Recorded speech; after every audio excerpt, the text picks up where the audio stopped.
Conexão Ciência. Bem-vindo ao segundo episódio do Conexão Férias, terceira temporada. Hoje, vamos falar com o professor Marcílio Hübner sobre a importância do descanso para o funcionamento saudável do corpo humano. A ideia é entender o que acontece quando não dormimos bem. Qualidade de vida, né? Qualidade de vida implica em todo um conjunto de coisas. Implica em ter um trabalho, implica em gostar desse trabalho, implica em ter um número de horas que você dedica ao trabalho por dia, mas implica também em ter um momento que você não trabalha, que você não pensa no seu trabalho. Implica em ter momentos de lazer, né? E principalmente implica em respeitar os momentos funcionais do seu organismo, que não é o mesmo nas 24 horas do dia. Implica em respeitar o seu tempo de estar acordado, o seu tempo de estar dormindo, o seu tempo de estar em alfa, né? Nem dormindo nem acordado, mas curtindo uma preguiça, por exemplo, depois de uma refeição, no final de tarde, né? Ou tomando aquele solzinho gostoso no final de semana, por um tempo no período da manhã, no período da tarde, conversando com os amigos, ou simplesmente relaxando, olhando uma paisagem, porque tudo isso vai te trazer equilíbrio, vai te trazer novos olhares para o seu próprio mundo e vai dar mais qualidade de vida para você. Agora, se você não se permitir descansar, se você não se permitir ter o seu número adequado de horas de sono, as suas atividades físicas para conferirem uma boa qualidade estrutural ao seu organismo, você não terá qualidade de vida. Você terá dores musculares, dores articulares, mau funcionamento do aparelho digestório, terá distúrbios de sono, privação de sono. Isso vai gerar mau humor, ranzinzice, entre tantas outras coisas. Vocês me perguntaram se há uma diferença significativa entre os benefícios do descanso noturno e outros momentos do dia, como o cochilo. Bom, vamos pensar descanso noturno como aquele descanso que é realizado durante a noite biológica do sujeito. E por que estou dizendo durante a noite biológica? Porque existe a noite ambiental e existe a noite orgânica, a noite endógena. Uma parcela da população é tipicamente vespertina. E para essa parcela da população que é tipicamente vespertina, o tempo endógeno, né, faz com que o período noturno dele seja diferente. A noite dos tipicamente vespertinos pode começar por volta de 5 da manhã e terminar, 2 horas da tarde. Né? Mas vamos pensar nessa noite, então, nessa noite biológica e não na noite ambiental, né? Que daí o raciocínio será válido para todos, né? O descanso no período noturno ele é o descanso ideal, na noite biológica do sujeito.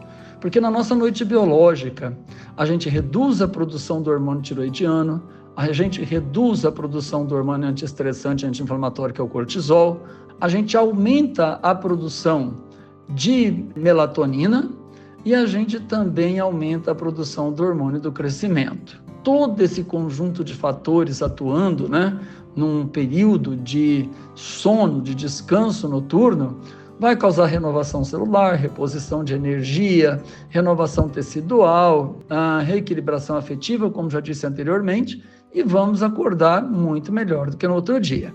Os cochilos também têm sua grande importância. Por quê? Porque geralmente 6 horas após nós acordarmos, nós temos uma tendência a fazer uma segunda refeição, se já tivermos feito um café da manhã, e o nosso organismo se prepara para esse momento, né? E o organismo se prepara para o almoço, né? Já aumentando, antes mesmo de nós almoçarmos, o fluxo de sangue para o território digestivo, né? Para fazer com que se aumente a produção de enzimas e sucos, para poder receber aquela refeição que nós vamos fazer. Então, antes mesmo do almoço, a gente já começa a sentir uma sonolência, uma certa preguiça, uma sensação de menos energia. A partir do momento que a gente almoça, isso se intensifica um pouco e poder descansar, né? Aí pode ser simplesmente sentar num sofá, ficar isolado, contemplar uma paisagem por 30, 40 minutos é muito positivo para alguns, e para outros é realmente necessário dormir, né? Dormir pelo menos 30, 40 minutos. Eu sou do clube que precisa dormir 30, 40 minutos, né? E esses 30, 40 minutos dormido no meio do dia, como sesta ali, próximo ao horário do almoço, ele vai nos repor muita energia, ele vai nos reequilibrar e ele vai ajudar a fazer com que a gente tenha uma tarde melhor. Muitas pessoas que respeitam esse hábito, né? Às vezes poderiam ter uma crise de hipertensão arterial à tarde, não tem, porque dormiram, relaxaram esses 30 minutinhos e com isso garantiram uma tarde melhor. O Albert Einstein, além de ser um grande dormidor, uma pessoa que dormia de 10 a 12 horas durante a noite, ele também tinha os cochilos diurnos. E, embora ele não soubesse cronobiologia, ele dizia, né, que essas sonecas durante o dia refrescavam a mente e ajudavam nos inventos dele. Então, há 2 momentos do dia que você pode sentir a necessidade de fazer essas sonecas. Um desses momentos é após o almoço, ou até antes dele. Se o almoço atrasar, você já vai sentir o sono antes do horário do almoço. E no final do dia, do nosso dia biológico. Para aquelas pessoas que são matutina, o final do dia biológico bate, né, com o momento em que o sol está se pondo e que a pessoa experimenta aquilo que a gente chama de depressão fisiológica do final da tarde, que é aquela acentuação do cansaço e às vezes até uma certa melancolia.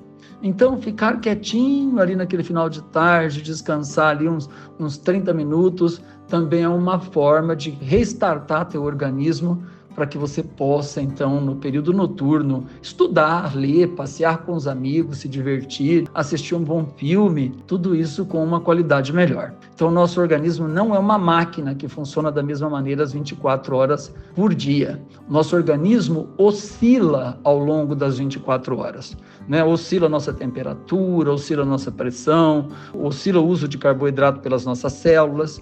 E em função de todas essas oscilações, os nossos sistemas de temporização vão nos dar pistas dos momentos em que nós precisamos descansar. E a gente precisa aprender a respeitar esses momentos. No próximo episódio, vamos falar sobre os hábitos modernos. Por exemplo, como o uso de telas pode interferir nos relógios biológicos e mais, como alcançar o descanso ideal. Até lá! Conexão Ciência.